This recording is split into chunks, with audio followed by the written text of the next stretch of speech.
And this is now day 18 of what has been a long and contentious trial in the Waukesha parade attack. And our Fox 6 investigator Brian Polson has been here with us live each and every morning right here on Wake Up to break down this case. Brian, there were definitely two different approaches during those closing arguments yesterday, just as in much of this trial. What exactly could those closing arguments mean as a jury looks at this case really closely? Well, we think about the word closing arguments or the phrase. Closing arguments are just that. They are arguments. They aren't evidence. But they can help guide a jury's thinking as they sift through that evidence.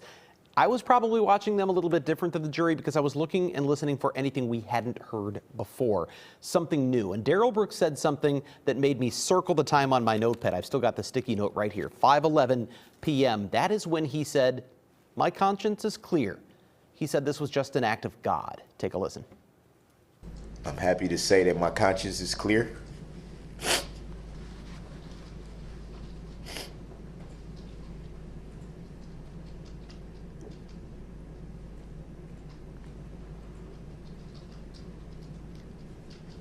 And because I believe, I trust him with my life.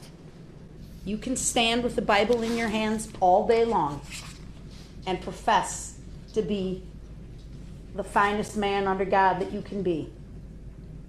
But when you drive through a parade route and roll over children with band instruments to the extent that your vehicle heaves up and down,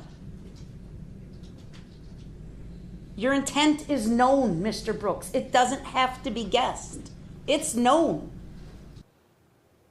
And that discussion of intent is so key to especially those 6 charges of first-degree intentional homicide.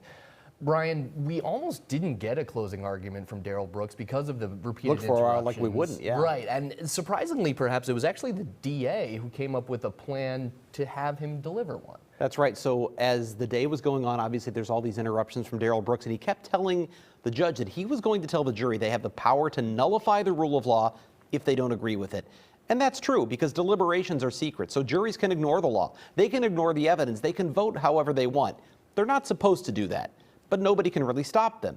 Brooks wanted to tell them that, but Judge Doro says parties are not allowed to instruct or inform the jury about the power of nullification. He kept insisting he was going to do it anyway, so the judge was about to declare he had forfeited his right to give a closing argument at all when the DA jumped in and said, "Let's try this. What if I object if he brings up jury nullification, and then you can sustain it, remove it from the record, we can move on?" And that's exactly what happened, and that's what Brooks did. He brought up jury nullification in front of the jury again.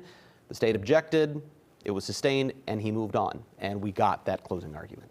And Brian, the jury, as you mentioned, now has a case. Last night they deliberated for about an hour and a half. Obviously, those deliberations will resume today. Can you give us an insight on just how much they have to discuss? Well, there's obviously 100 pages of jury instructions, 76 individual charges. So if there's not an immediate verdict, and I know a lot of people have been posting on social media, this is going to happen so fast, there's no question. There's a lot to go through. They've already requested to review some of the videos. We'll probably hear more of what they are seeking throughout the day today. But this could be a lengthy deliberation simply because the volume of material. It took 6 hours yesterday to get through jury instructions. And if they're following those instructions, obviously this jury's got to be methodical as well. Again, that assumes they're doing what they're supposed to do and following through those instructions. So this could take a while. We may have a verdict today. Who knows if this goes on into yet another day. All right, Brian, thank you. Make sure to follow Brian on social media.